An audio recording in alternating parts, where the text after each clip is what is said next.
नमस्कार दोस्तों, स्वागत है आपका हरीश अकेडमी में। हूं हरीश और हम यहां पर देखने वाले हैं कि एनटीपीसी और जेल प्रहरी इन सभी के एग्जाम हाल ही में होने वाले। इसके अलावा शिक्षक पात्रता परीक्षा 2020 यानी मध्य प्रदेश में जो टीचर एलिजिबिलिटी टेस्ट है 2020 उसका भी होने वाला है एग्जाम। तो इन सभी एग्जाम को लेकर के हमने एक वीडियो बनाया है जो कि नंबर सिस्टम पर आधारित है। नंबर सिस्टम में हम इन सबको कवर करेंगे। सबसे पहले हम देख लेते हैं कि इनका सिलेबस क्या है। तो जो टीचर एलिजिबिलिटी टेस्ट है यानी शिक्षक पात्रता परीक्षा उसमें 30 नंबर की मैथ्स आनी है, उसमें भी नंबर सिस्टम है। इसके अलावा अगर यहाँ पर देखें जेल प्रहरी का जो एग्जाम होना है उसमें भी गणित आनी है, तो ये भी इसमें कवर हो जाएगा। उसकी प्रकार से एनटीपीसी है मैथमेटिक्स, उसमें भी नंबर सिस्टम आना है, तो ये भी कवर हो जाएगा। यानी ये तीनों के लिए ये वीडियो जो है सेशन है। तो नंबर सिस्टम आप जरूर इसे कंप्लीट कर लें। आपको यहाँ से जो है नंबर सिस्टम के कोई भी क्वेश्चन आपको यहाँ से छूटेंगे नहीं। तो आइए शुरू करते हैं। नंबर सिस्टम शुरू करने से पहले आपको दिखाना चाहते हैं कुछ सवाल, जैसे कि यहाँ पर ये सवाल आपको दिख रहे होंगे कि सबसे छोटी भाज्य संख्या क्या है, सबसे छोटी अभाज्य संख्या क्या है। और अगर यहाँ पर एक 4896 में 8 से स्थानीय मान व शुद्ध मान का अंतर क्या होगा, प्रथम पूर्ण संख्या क्या होगी, जीरो क्या सम संख्या है या विषम संख्या है। तो इस टाइप के जितने भी क्वेश्चन हैं वो हम इस वीडियो में कवर करेंगे। सबसे पहले हम उनकी डेफिनेशन समझेंगे, जानेंगे कि ऐसा क्यों होता है। तो अगर आपको इन सब के आंसर नहीं पता तो जुड़े रहिए मेरे साथ। और आइए अब शुरू करते हैं। सबसे पहले हम बात करते हैं बेसिक की। तो जैसा सभी को पता है कि मेरे वीडियो में ज्यादातर बेसिक क्लियर रहता है, इसके अलावा मैं शॉर्टकट पर ज्यादा जोर नहीं देता। लेकिन अब हम ये सीरीज में शॉर्टकट पर भी जोर देंगे, मतलब हम इसमें शॉर्ट ट्रिक भी यूज करेंगे। तो यहाँ पर सबसे पहले जो कोई भी संख्या है वो दो चीजें हो सकती है, या तो अंक है या फिर संख्या है। जैसे कि अगर मैं कहूं कि 530 है ना, तो 530 में अगर मैं कहूं को 5 क्या है, एक अंक है, डिजिट है। और अगर ये पूरा देखे तो ये पूरी क्या है, एक संख्या है। तो इस प्रकार से ये चीजें आपको बिल्कुल क्लियर होना चाहिए कि अंक का मतलब कई अंकों से मिलकर के एक संख्या बनती है, और संख्या कुछ भी हो सकती है। ठीक है, तो यहां पर सबसे पहली वैल्यू हमने ली है कि अंक का शुद्ध मान क्या कहलाता, अंक का शुद्ध मान क्या कहलाता है, या उसकी फेस वैल्यू क्या कहलाती है। छोटी छोटी सी चीजें हैं। अगर मित्रों आपको ये पता नहीं रहती ना तो आप गणित के इस टाइप के क्वेश्चन जो है बिल्कुल छोड़ के आ जाएंगे और आपको लगेगा ये कितना आसान था और मेरे से मिस हो गया। जैसे कि मैंने अभी बताया था कि एक अगर क्वेश्चन दिया जाए कि किसी संख्या का स्थानीय मान और शुद्ध मान का अंतर क्या होगा, तो इस प्रकार के जो क्वेश्चन है वो अगर आपको ये दोनों नहीं पता तो आप नहीं कर पाएंगे। कि जैसे अगर मैं कहूं कि फेस वैल्यू क्या है, अंक का शुद्ध मान क्या है, तो उस अंक का अपना मान जो होता है ना वो कहलाता है शुद्ध वैल्यू। जैसे कि अगर मैं कहूं यहां पर ये संख्या दी हुई है 4896, ठीक है, ये पूरी संख्या है 4896। इसमें अगर मैं कहूं कि 8 का शुद्ध मान क्या होगा, तो आप कमेंट करके बता सकते हो मुझे कि 8 का शुद्ध मान क्या होगा। तो यहां पर 8 की जो अपनी वैल्यू है ना, अंक की वैल्यू, तो अंक का कह रहा फेस वैल्यू, उसका फेस कैसा दिख रहा, 8 जैसा दिख रहा है, तो भैया 8 उसका शुद्ध मान, 8 का शुद्ध मान 8 ही होगा। क्या होगा, 8 ही होगा। और अगर स्थानीय मान की बात करें हम कि स्थानीय मान क्या है, यानी प्लेस वैल्यू क्या है, इस अंक में 4896 में जो 8 की अगर हम कहें कि 8 के प्लेस वैल्यू क्या है, तो 8 की जो प्लेस वैल्यू है वो आपको सबसे पहले क्या करना है, 8 रखना है और इनटू कर देना है इकाई दहाई सैकड़ा पे है। मतलब यहां पर 2 जीरो रख लो या 100 का गुणा कर दो, इकाई दहाई और सैकड़ा पे वो स्थान है। तो यहां पर जो 8 की वैल्यू हो जाएगी वो हो जाएगी आपकी 800, है ना। तो यहां पर 8 की जो कह ले कि स्थानीय मान क्या होगा वर्ष का, कि ये 800 होगा। बस आपको कुछ नहीं करना है, जहां पर वो 8 लिखा है वहां पर 2 जीरो, तो ये हो गया स्थानीय मान। ये जो सबको पता होता है जनरली, लेकिन जिनको नहीं पता उनको सबसे पहले ये पता होना चाहिए। अगर उनको ये नहीं पता तो उनकी गणित हमेशा कमजोर रही आएगी। सबसे पहले उनको ये पता होना चाहिए।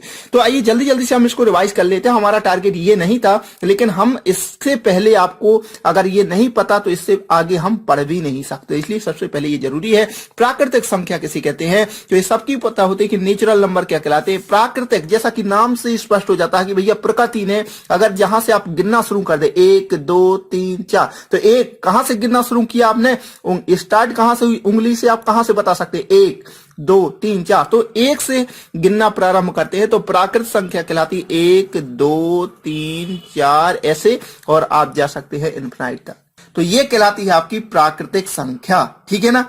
तो नेचुरल नंबर आपको क्लियर हो गया कि नेचुरल नंबर का मतलब कि जिनसे हम गिनती शुरू करते हैं, या कह लें कि हम कैसे बता सकते हैं उंगली के माध्यम से कि भैया 1 2 3 4, तो वो क्या कहें, नेचुरल नंबर है। ये याद करने का तरीका है, ऐसे में तो आप भूल जाते हैं, अगर आप ऐसे मतलब केवल पढ़ लेते हैं ना तो वो भूल जाते, लेकिन अगर आप ये चीज याद रखेंगे ना कि नेचुरल मतलब गिनती जिसकी शुरू करते, तो ये मतलब दिमाग में बैठ जाता है। तो इस प्रकार से आपको याद रखना है कि नेचुरल नंबर 1 2 3 4 से शुरू होते। अगर हम कहें कि पूर्ण संख्याएं क्या कहलाती है, पूर्ण संख्या, तो नेचुरल नंबर के पहले अगर हम 0 लगा दें, नेचुरल नंबर के पहले अगर 0 लगा दें तो वो पूर्ण संख्या कहलाती हैं, यानी होल नंबर कहलाती हैं। जैसे कि 0 और फिर यहां से 1 2 3 4 ऐसे आप स्टार्ट करते जाएं, तो ये क्या कहला जाएगी, आपका पूर्ण संख्या, यानी पूरी संख्याएं। 0 और मिला दिया तो पूरी संख्याएं कंप्लीट हो गई, 0 1 2 3 4 5, तो होल नंबर क्या कहलाएंगे, 0 और नेचुरल में इंक्लूड कर दिया। इसके बाद अगर हम कहें अगला जो हमारा है, अगला है हमारा पूर्णांक संख्याएं, तो पूर्णांक संख्याएं क्या कहलाती है, इंटीजर नंबर क्या कहलाती है। यहां पर आप 0 के पहले चले जाए, देखो अभी तक आप 1 2 3 4 से चले, इसके बाद 0 और इंक्लूड कर लिया, अब पीछे की ओर आ रहा। पूर्णांक संख्या मतलब ये इंटीजर नंबर कौन कहलाती है, इंटीजर का मतलब होता है कि अगर वो पूरी वैल्यू है, चाहे वो माइनस में हो चाहे वो प्लस में हो, ठीक है, तो अगर पूरी वैल्यू है तो वो क्या कहलाएगी, पूर्णांक वैल्यू या पूर्णांक संख्या। वो दशमलव में नहीं होना चाहिए, अगर दशमलव में है तो वो पूर्णांक संख्या नहीं है। जैसे मैं कहूं कि भाई 4/5 क्या है, तो 4/5 भी पूर्णांक संख्या नहीं है, क्योंकि इसको हम जब सॉल्व करेंगे तो वो दशमलव में चली जाएगी। तो दशमलव वाली संख्या जो है फ्लोट वैल्यू कहलाती है, जो प्रोग्रामिंग करते हैं वो जानते हैं। और इंटीजर नंबर क्या होती है, पूर्णांक वैल्यू कहलाती है। ठीक है, तो ये आई होप आपको ये चीजें क्लियर हो रही हो। अब हम बात करते हैं अगली डेफिनेशन पर। तो यहां मैं बिल्कुल शॉर्टकट के रूप में आपको बता रहा, ज्यादा यहां पर मैं उसके अंदर नहीं जा रहा, अगर अंदर जाऊंगा तो बहुत सारी चीजें निकल के आएंगी। तो यहाँ आई होप ये आपको चीजें पढ़नी चाहिए, वो आपको ये पता होनी चाहिए। तो सम संख्याएं क्या कहलाती है, सम संख्या वे पूर्णांक संख्याएं जो 2 से विभाजित होती हैं, वो क्या कहलाती हैं, सम संख्याएं कहलाती। ये सबको पता रहता है इतना कि भैया 2 से अगर विभाजित हो गई तो वो सम संख्याएं हैं। लेकिन यहां पर अगर मैं कहूं कि 2 4 6 ऐसे 8 और ऐसे इनफिनाइट तक ये जाएगा तो ये इवन नंबर कहलाएंगे। लेकिन यहां पर मेरा आपसे क्वेश्चन है कि 0 क्या है, 0 क्या सम संख्या है या विषम संख्या, इवन संख्या है या ऑड संख्या है, ये आपको बताना है। अगर मैं इसको डिस्क्राइब करूं तो जनरली ज्यादातर लोग इसको क्या कहेंगे कि भाई ये तो हमको पता ही नहीं, हम तो कहते हैं पहली सम संख्या 2 होती है, हम तो 2 से पढ़ते हैं इसको, 2 क्या है, सम संख्या है या नहीं है, ये हमको नहीं पता। तो भैया सबसे पहले इसकी और अगर थोड़ी डेफिनेशन पर जाएं कि 0 संख्या क्या है, सम संख्या है। ये आपको याद रखना है कि 0 भी क्या है, एक सम संख्या है। पहली बात तो ये आपको याद रखना है कि 0 क्या है, सम संख्या है, इवन नंबर है। कैसे इसको प्रूव करने के कई लोगों ने प्रूव किया है, आप इसको यूट्यूब पर या गूगल में कर सकते हैं कि सम संख्या कैसे है, तो आपको वहां पर स्पष्ट मिलेगा। और मैंने भी इसको रिसर्च किया है या देखा है। तो सम संख्या की जो डेफिनेशन होती है ना, वो केवल 2 से विभाजित ही तक पूरी नहीं होती। उसका ये पहला नियम ये भी होता है, सम और विषम कभी भी एक साथ नहीं हो सकती। ये इसका सेकंड नियम है, सम और विषम संख्या एक साथ नहीं हो सकती। तो कैसे कि मान लीजिए अगर 2 हम कहें कि सम संख्या है और 0 नहीं है, तो ये 2 क्या है, ये सम संख्या है। 2 के पहले क्या आ गया, 1, तो ये क्या हो जाएगी, ये आपकी विषम संख्या कहलाएगी। तो विषम के बाद क्या पहले क्या आ जाएगी, ये सम संख्या हो जाएगी। मतलब हमेशा जो क्रम है ना वो ऐसा चलता है, even odd even odd even odd, मतलब एक सम रहेगी एक विषम रहेगी। जैसे 2 के बाद 3 क्या है, विषम है, 3 के बाद 4 क्या है, सम है। तो ये जो क्रम है, अगर इसी क्रम की देखें तो 1 क्या है, विषम है, तो 0 क्या होगी, 0 सम हो जाएगी। तो ये बिल्कुल ये डेफिनेशन है इसकी। दूसरी अगर तीसरी बात ये भी होती है कि अगर किसी संख्या में, अगर किसी सम संख्या में दूसरी सम संख्या को जोड़ते हैं तो हमेशा सम संख्या ही प्राप्त होती है। तो 2 क्या है, सम संख्या है। अगर 0 को 4 में भी जोड़ देना तो 4 4 क्या है, सम संख्या। तो अगर किसी सम संख्या को दूसरी सम संख्या में जोड़ने पर जो रिजल्ट आता है ना वो सम संख्या ही होता है। तो इस प्रकार से 0 क्या है, एक सम संख्या है। अगर ऑप्शन में आपको दिख जाए 0 की इनमें से कौन सा सम संख्या नहीं है और वहां पर ऑप्शन दे दे 3 5 इनमें से 0 इनमें से कोई नहीं, तो इनमें से कोई नहीं बिल्कुल नहीं लगाना, 0 लगाना, क्योंकि 0 क्या है, एक सम संख्या है। ठीक है, आई होप आपको ये चीजें बिल्कुल क्लियर हो रही हो। विषम संख्या क्या है, विषम संख्या वे पूर्णांक संख्याएं जो 2 से विभाजित ना हो, है ना, 2 से विभाजित ना हो वे विषम संख्या कहलाती है। जैसे 1 3 5 ऐसे 7, तो ये सब क्या है, विषम संख्याएं हैं। ठीक है, तो ये सभी मैंने अभी बता दी कि जो ऐसे चलती हैं इनका क्रम क्या रहता है कि 0 1 2 3, है ना, ये 4। तो यहां पर सबसे पहले ये हो जाएगा सम, फिर विषम, फिर सम, फिर विषम, फिर सम। उसी प्रकार से यहां भी ऐसा जरूरी नहीं कि 0 के पहले नहीं जा सकते, बिल्कुल जा सकते हैं। 1 क्या है, 1 हो जाएगी विषम माइनस का, और इसके बाद 2 क्या है, ये हो जाएगी सम। तो इस प्रकार से ये चलती हैं। ठीक है ना, तो ये बिल्कुल आई होप आपको बिल्कुल क्लियर हो गई होंगी। अब अभाज्य संख्या क्या है, अभाज्य संख्या, तो अभाज्य संख्या क्या होती, जो एक व अपने से विभाजित हो और किसी से ना हो, एक से और अपने से विभाजित हो जाए और किसी से ना हो, वो क्या कहलाएगी, अभाज्य संख्याएं कहलाएंगी। जैसे अगर मैं कहूं 2, तो 2 क्या है, देखो अपने से विभाजित हो गई और एक से भी विभाजित हो जाएगी। ठीक है, 3 क्या होगी, 3 भी अपने से विभाजित हो गई और एक से विभाजित हो गई, और किसी से विभाजित हो रही क्या, नहीं हो रही। तो ये अभाज्य संख्याएं हैं।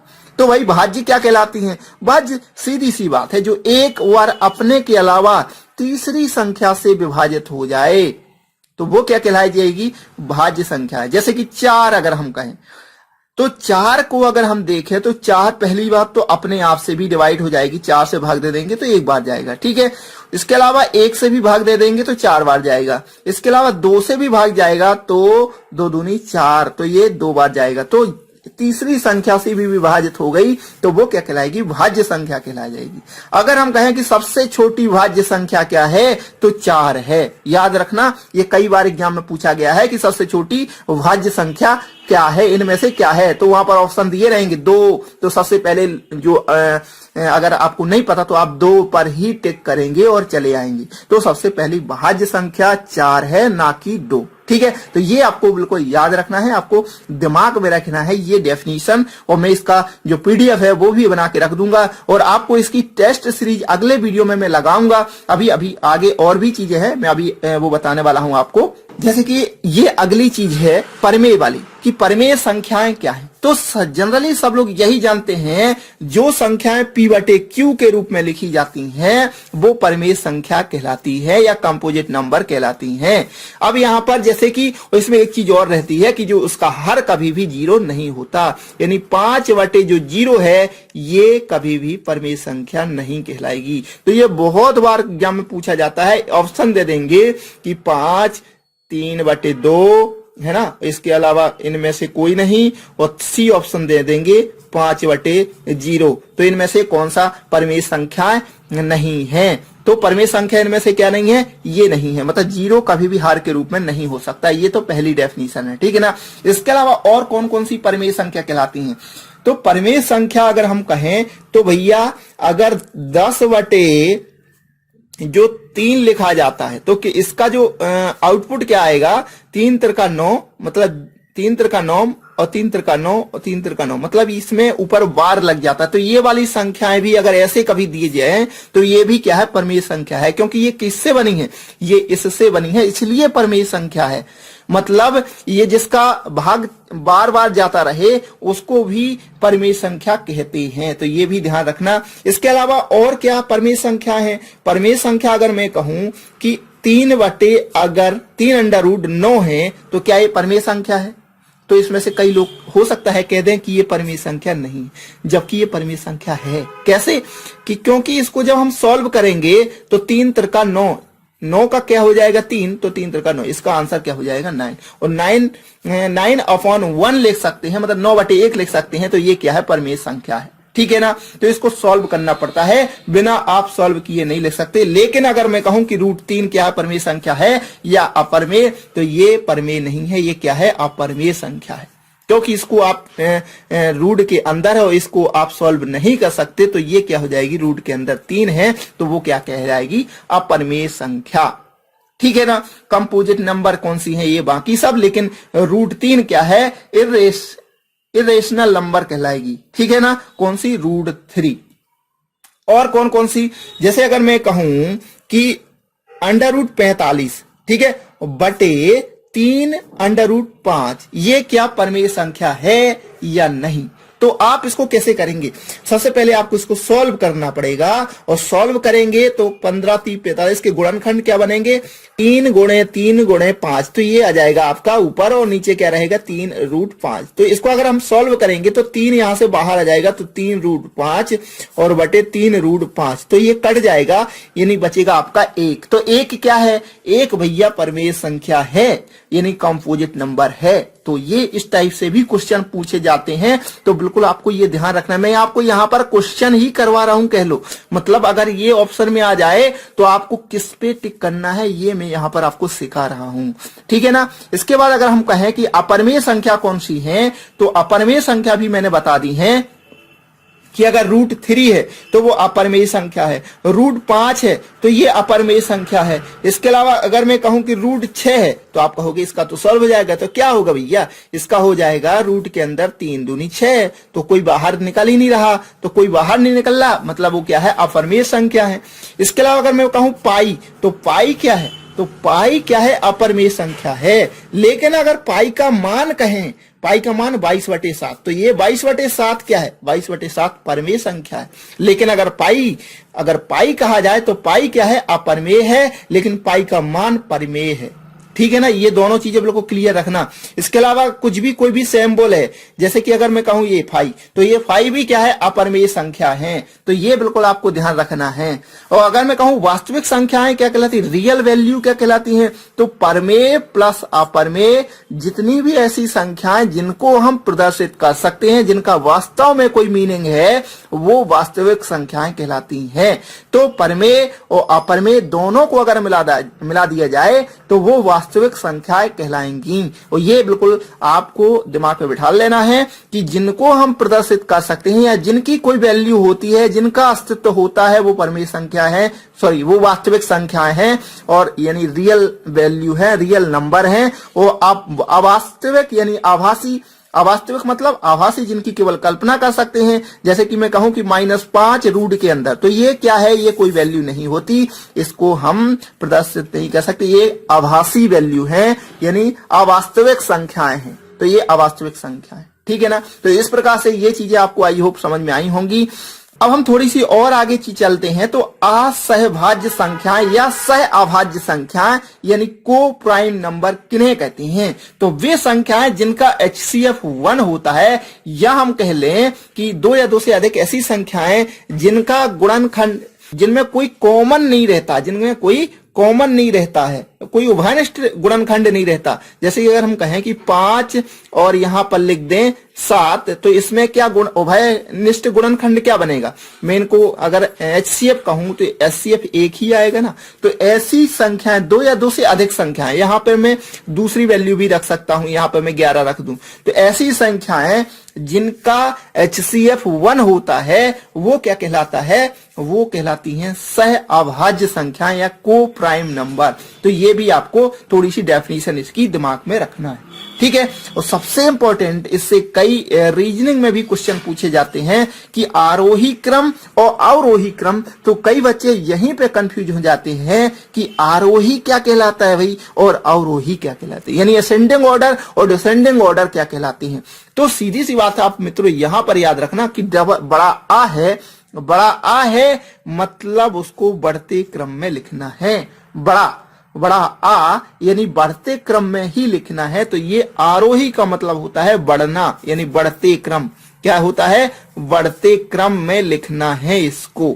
तो बढ़ते क्रम में कैसे लिखेंगे, अगर कोई वैल्यू है तो 1 2 3 4 ये बढ़ते क्रम तो ही है, लेकिन अगर उसको जो बटे में वैल्यू रहती है उसको हमको निकालना पड़ता है। और निकालने के कई तरीके हैं, कई ट्रिकें भी हैं, लेकिन सबसे पहले हम यहां पर इसको देख लें कि अगर आपको इसको निकालना है तो कैसे करेंगे। आपको इसमें देना है भाग, जैसे कि 4/13 है, इसको भाग देंगे तो क्या जाएगा 0.13 39 और एक बचा तो 13 यहां 0 आ जाएगा। ठीक है, उसी प्रकार से अगर इसका कहें 2/7 तो 2/7 में क्या हो जाएगा 0.28 हो जाएगा, यानी 7 दूनी 14, इसके बाद 7 8 56। ठीक है ना। तो इस प्रकार से अगर तीसरी कहें 3/11 तो 3/11 में अगर भाग दें तो 0.11 दूनी 22 और 11 7 77, तो ये 27 हो जाएगा। उसी प्रकार से 1/5 कहें तो बराबर हो जाएगा 0.2 यानी 0। ठीक है, तो अगर मैं कहूं कि इसमें पहले नंबर पर कौन आएगा तो पहले नंबर पर ये सबसे छोटा यही है, दूसरे नंबर पर ये है, तीसरे नंबर पर ये है, चौथे नंबर पर ये है। तो मतलब ये जो है ये कौन सी है, अवरोही क्रम है पूरा, ये अवरोही क्रम के रूप में दिया है। इससे बड़ा फिर उससे छोटा फिर उससे छोटा फिर उससे छोटा, ये क्या है अवरोही क्रम में है, यानी ये उल्टे क्रम में है। तो अवरोही का मतलब होता है घटते क्रम में, ये छोटी की ओर जा रहे हैं। और हमारा क्रम क्या है, ये आरोही, मतलब ऐसे लिखना है, पहले 1 नंबर पे ये आएगा, 2 नंबर पे 2 3 4 ऐसे। ठीक है, आई होप ये चीजें आपको बिल्कुल क्लियर हो रही होंगी। अवरोही और आरोही, आरोही का मतलब बढ़ते क्रम और अवरोही का मतलब घटते क्रम, ये आपको बिल्कुल दिमाग में बिठा लेना है। ठीक है ना, क्योंकि ये कई प्रकार से क्वेश्चन पूछे जाते हैं। जो मैंने जो नंबर सिस्टम का एक वीडियो बनाया था, इससे पहले बनाया था, अपलोड है वीडियो मेरे यूट्यूब चैनल पर, आप वहां से देख सकते हैं। ये रीजनिंग का भी पार्ट है, तो इसको मैंने बहुत अच्छी तरह से डिस्क्राइब किया था, तो आप वहां पर भी देख सकते हैं। आई होप ये चीजें आपको समझ में आ रही होंगी। वीडियो बड़ा हो रहा है, लेकिन इसके हम प्रैक्टिस सेट अगले वीडियो में करेंगे। तो अगर आपने अभी तक मेरे चैनल को सब्सक्राइब नहीं किया तो चैनल को सब्सक्राइब कर लें और बेल आइकन को प्रेस कर दें। अगर वीडियो आपको पसंद आए तो प्लीज लाइक करना ना भूलें। मिलते हैं अगले वीडियो में, तब तक के लिए नमस्कार, थैंक यू।